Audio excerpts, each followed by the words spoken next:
Hello everyone, আসসালামু আলাইকুম। নতুন আরেকটি দিনে নতুন আরেকটি ব্লগে সবাইকে স্বাগতম জানাচ্ছি। ছাদ বাগানে চলে আসলাম। তো ছাদ বাগানে দেখলাম অনেকগুলো পুঁইশাক, মাশাআল্লাহ অনেক ভালো গ্রোথ হয়েছে। তো দেখেই নিয়ে যেতে ইচ্ছে করতেছিল যে এত সুন্দর হয়েছে পুঁইশাকগুলো। শুধু একটা ক্যারেটের মধ্যে শাকগুলো হয়ে আছে। আর এখানে আমার কাছেও পেঁপেও ধরছে দেখলাম। ছাদ বাগানে পেঁপে গাছ লাগিয়েছিলাম। আর এই যে পুঁইশাকের ডোকাগুলো অনেক মোটা মোটা হয়েছে। তো এগুলো এখন কেটে নিয়ে যাব। আজকে চিংড়ি মাছ দিয়ে পুঁইশাক দিয়ে রান্না করব। এই রান্নাটা কিন্তু আমার ভীষণ প্রিয়। তো গাছ থেকে একদম ফ্রেশ টাটকা পুঁইশাকগুলো নিয়ে গেলাম। এখন ঘরে গিয়ে এগুলো বেছে তারপর রান্না করে নেব। যেহেতু একদম টাটকা শাক, তাড়াতাড়ি করে বেছে নিলেই ভালো হবে। আর এখানে সেই চিংড়ি মাছগুলো ফ্রিজ থেকে নামিয়ে রেখেছি।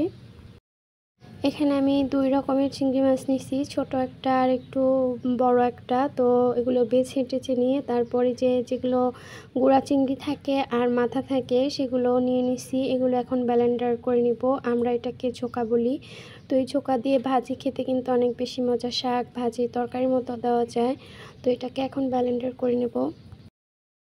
আমরা অনেকেই হয়তো জানি না যে চিংড়ি মাছ ব্লেন্ডার করে বা বেটে ছোকা তৈরি করা যায়। তো এভাবে করে ডালের বড়া খেয়েও দেখবেন যে চিংড়ি মাছের মাথা কিংবা চিংড়ি মাছ এর ছোকা এগুলো বেটে তারপর ডালের বড়া করলেও ভালো লাগে। এই যে এখানে মাছগুলো কেটে নিচ্ছি, অল্প একটু হয়ে গেছে। আর এই যে এখানে ছোকা রেডি। তো এখানে আমি যা যা রান্নাবান্না করব সব কিছুই কিন্তু একদম কেটে ধুয়ে পরিষ্কার করে নিছি। আজকে চিংড়ি মাছ দিয়ে পুঁইশাক দিয়ে রান্না করব, মিষ্টি কুমড়া দিয়েও চিংড়ি মাছ দিয়ে রান্না করব, তারপর হচ্ছে বেগুন ভাজি করব, আর ভাত তো থাকবেই। তো প্রথমে আমি শাকটা দিয়ে চিংড়ি মাছ রান্না করে নেব। নিজের হাতে লাগানো যে কোনো সবজি বা ফল খেতে মনের মধ্যে এত বেশি শান্তি লাগে যে সেটা ভাষায় প্রকাশ করা যায় না। সেটা যদি অল্প পরিমাণও হয় তাহলে দেখবেন যে অনেক বেশি শান্তি লাগে। তো ছাদ বাগানে ইদানিং যত্ন নিতে পারতেছি না, তার জন্য সবজিগুলো ভালোভাবে গ্রোথ হচ্ছে না। তো পুঁই শাকগুলো বৃষ্টি পেয়ে এত সুন্দর হয়েছে। পুঁই শাক যত বেশি পানি আর রোদ পাবে ততই নাকি সুন্দর হয়। তো আমার বাসায় পুঁই শাক আমি একমাত্র খাই, আমার হাজব্যান্ড বাচ্চারা কেউ ওই পুঁই শাক খায় না। তো নিজের জন্যই অল্প করে কেটে নিয়ে আসছি আর অল্প করে রান্না করে নেব। এই তো এখানে প্রথমে আমি পেঁয়াজ তারপর মরিচ এগুলো ভেজে নিচ্ছি। আমি সবসময় পেঁয়াজ ভাজার সময় একটু লবণ দিয়ে ভাজি যেন পেঁয়াজটা তাড়াতাড়ি নরম হয়ে যায়। তারপর এখানে আমি ওই তেলের মধ্যেই চিংড়ি মাছের ঝোকাগুলো দিয়ে দিলাম, মানে চিংড়ি মাছের মাথাটা যেটা ব্লেন্ডার করেছিলাম ওইটা দিয়ে দিলাম। তারপর ওইটা কিছুক্ষণ ভাজা হয়ে গেলে তারপর আমি চিংড়ি মাছগুলো দিয়ে দেব। প্রত্যেকটা মানুষের পছন্দ আলাদা, রুচি আলাদা, খাবারের টেস্টও আলাদা। কারো খাবারের টেস্টের সাথে কারো খাবারের টেস্ট মেলে না। যাই হোক, এখানে আমরা এক ফ্যামিলিতে 4 জন থাকলেও এক একজনের খাবারের রুচি এক এক রকমের হয়ে গেছে আর কি। ছেলের বাবা পুঁই শাক খায় না আর ছেলের চিংড়ি মাছ খায় না, মানে তাদের 2 জনেরই এই খাবারটা পছন্দ না। কিন্তু আমার এই পুঁই শাক দিয়ে চিংড়ি মাছের তরকারি মানে শাক ভাজিটা অনেক বেশি ভালো লাগে। শুধু এটা হলে আমার মনে হয় পেট ভরে ভাত খাওয়া হয়ে যায়। এই তো এখানে কিন্তু আমার পেঁয়াজ মরিচ চিংড়ি মাছের ঝোঁকা সব কিছু একসাথে ভালো করে ভাজা হয়ে গেছে। তারপর একে একে আমি মশলাগুলো দিয়ে তারপর ভালোভাবে একটু কষিয়ে নেব। এখানে আমি সাদাই রাখবো, মরিচের গুঁড়া ব্যবহার করব না, শুধুমাত্র আদা রসুন বাটা আর হলুদ দিয়েই কিন্তু রান্নাটা করে নেব। আদা রসুন বাটা অল্প পরিমাণে দিলাম, যেহেতু মাছ আছে তার জন্য দিয়ে দিলাম। আর এখানে যে অল্প একটু হলুদ দিয়ে দিলাম। আর কিছুই ব্যবহার করব না, যাতে শাকের কালারটা একদম সবুজ সবুজ থাকে, দেখতেও ভালো লাগবে আর খেতেও কিন্তু ভালো লাগে। আমি যেহেতু ইলেকট্রিক চুলায় রান্নাবান্না করি তার জন্য কিন্তু সব কিছু একদম কেটে ধুয়ে পরিষ্কার করে তারপর এক একটা করে রান্না বসিয়ে দেই, চুলা খালি রাখি না।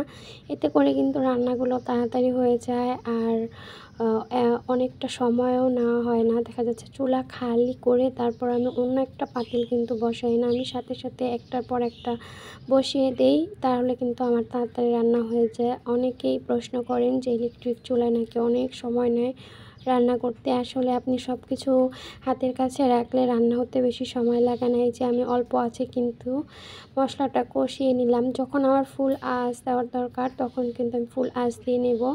তো এখানে মশলা কষানো হয়ে গেছে, তারপর শাকগুলো দিয়ে দিলাম। আর পুঁই শাকের ডগাগুলো আমি একটু হালকা ভাপিয়ে নিছি, যেহেতু একটু মোটা মোটা ছিল, তাই যদি শাকের সাথে সিদ্ধ না হয় তার জন্য আমি আলাদাভাবে কিন্তু এটা ভাপিয়ে নিছি।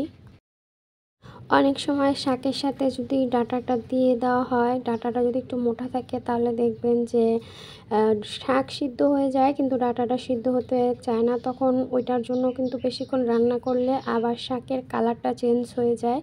তার জন্য কিন্তু আলাদাভাবে যদি পুঁইয়ের ডগাগুলো একটু ভাপিয়ে সিদ্ধ করে নেওয়া হয়, পরে শাকের সাথে মিশিয়ে দেওয়া হয়, তাহলে শাকের কালারটা একদম সবুজ থাকে, কোনো কালারের পরিবর্তন হয় না। আর এই যে এখানে আমার কিন্তু রান্নাটা প্রায় শেষের দিকে, আরেকটু ঝোল টেনে নিলেই আমি এটাকে নামিয়ে নিব।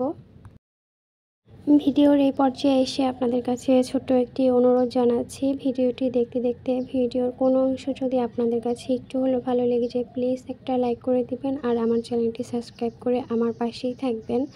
যারা অলরেডি লাইক সাবস্ক্রাইব দুটোই করে দিয়েছেন তাদেরকে জানাই অসংখ্য ধন্যবাদ। আসলে আমি কোনো রান্নার রেসিপি শেয়ার করি না, আমি যেটা রান্না করি, যে টেকনিকে রান্না করি ওইগুলো একটু শেয়ার করি। হয়তো অনেকের ভালো লাগে, আবার অনেকের কাছে ভালো লাগেও না। তো মধ্যবিত্ত ফ্যামিলির বউরা যেভাবে প্রতিনিয়ত রান্নাবান্না করে, আমি কিন্তু ওই রান্নাবান্নাগুলোই আপনাদের সাথে শেয়ার করে থাকি, আলাদা করে কোনো রেসিপি আমি করি না। যাই হোক, আজকের ভিডিওটা এই পর্যন্তই। সবাই ভালো থাকবেন, সুস্থ থাকবেন, দেখা হবে নতুন আরেকটি ভিডিওতে। সে পর্যন্ত সবাই আমার সঙ্গেই থাকবেন। আল্লাহ হাফেজ, আসসালামু আলাইকুম।